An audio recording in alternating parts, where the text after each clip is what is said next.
நீங்கள் பயப்பட மாட்டீர்கள். இப்போ தெளிவடைஞ்சிருச்சு. இப்போ நீங்கள் காரியம் செய்வீங்க. இப்போ பயந்து செய்கிறீங்க. சொல்லி கொடுத்து தான் செய்கிறீங்க. சரியாக செய்யாட்டி திட்டுவாங்க அப்படின்னு. சரியாக செய்கிறதுன்னு அவங்க சொன்ன மாதிரி செய்கிறது தான் சரியாக செய்கிறது. நல்லபடியாக செய்கிறதுக்கெலாம் கிடையாது. ஆனால் இங்கே சரியாக செய்கிறதுன்னு அர்த்தம் நல்ல விதமாக செய்கிறது.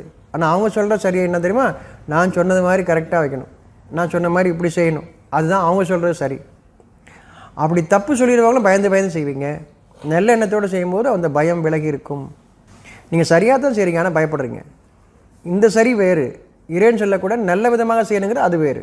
அப்போ நீங்கள் யாருக்கும் பயப்பட மாட்டீங்க. நான் பண்ணுற காரியம் நல்லது, விளங்கி செய்கிறீங்க. அதுக்கு முன்னாடி நீங்கள் சரியாக செஞ்சீங்க இல்லையா, அது சொல்லி கொடுத்தது அப்படியே செய்கிறது. நல்ல எண்ணத்தோடு நீங்கள் செய்யும் காரியம் மட்டும்தான் நீங்கள் பயம் இல்லாமல் இருப்பீர்கள். அதாவது உங்களுடைய இறைவனுடைய துணை உங்களுக்கு வந்து விட்டதுன்னு அர்த்தம். இறைவனின் துணை உங்களுக்கு இருக்கும் பொழுது அப்படின்னு என்ன அர்த்தம், நல்ல மனசோடு செய்கிறீங்கன்னு அர்த்தம். நல்ல மனதோடு நீங்கள் செய்யும்போது அது இறைவனுடைய அருள் அங்கே நிறைந்திருக்கிறதுன்னு அர்த்தம். இப்போ நீங்கள் பயப்பட மாட்டீங்க.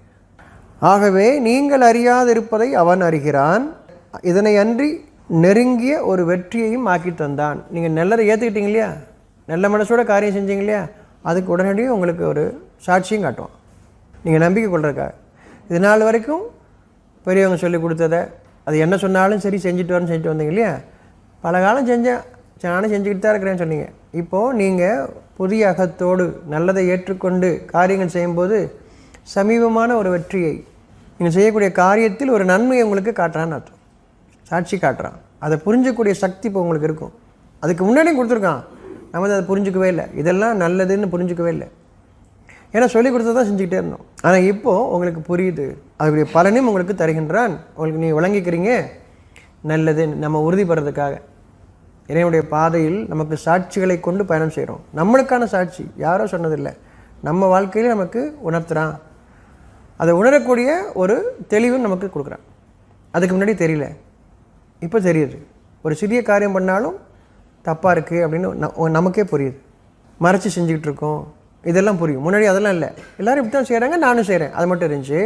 ஆனால் இப்போ செய்யும்போது நான் மறைச்சி செய்கிறேன், இது தப்பாக இருக்குன்னு உங்களுக்குள்ளேயே அது மனசு அறிவிக்கிறத உங்களால் இப்போ கேட்க முடியும். இப்போ திருந்தணுங்கிற எண்ணம் அதிகம் வந்துக்கிட்டே இருக்கு உங்களுக்கு. அதுக்கு முன்னாடி அது இல்லை. இது ஒரு நிலையில் நீங்கள் உயர்ந்திருக்கீங்கன்னு அர்த்தம்.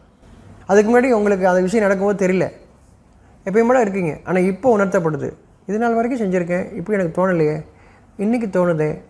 அவன் அறிந்தவனாக இருக்கிறான். இப்போ உங்களுக்கு அறிய செய்கிறான்னு அர்த்தம். அவன் அறிகிறான் அப்படின்னா நமக்கு அறிய செய்கின்றான் அர்த்தம். அவனுடைய ஒவ்வொரு குணமுமே ஒவ்வொரு பண்புமே என்னுடைய தேவையாக இருக்குது இல்லையா, என்னுடைய வேண்டுதலாக இருக்குது. இப்போ அவன் அறிவிக்கிறான். அதுக்கு முன்னாடி சொன்னதை மட்டும் செஞ்சேன், இப்போ எனக்கே தெரியுது அது என்னன்னு தெரியும். அறிகிறான். நீங்கள் அறியாததை அவன் அறிவிக்கின்றான், நமக்கு அறிய செய்கின்றான்.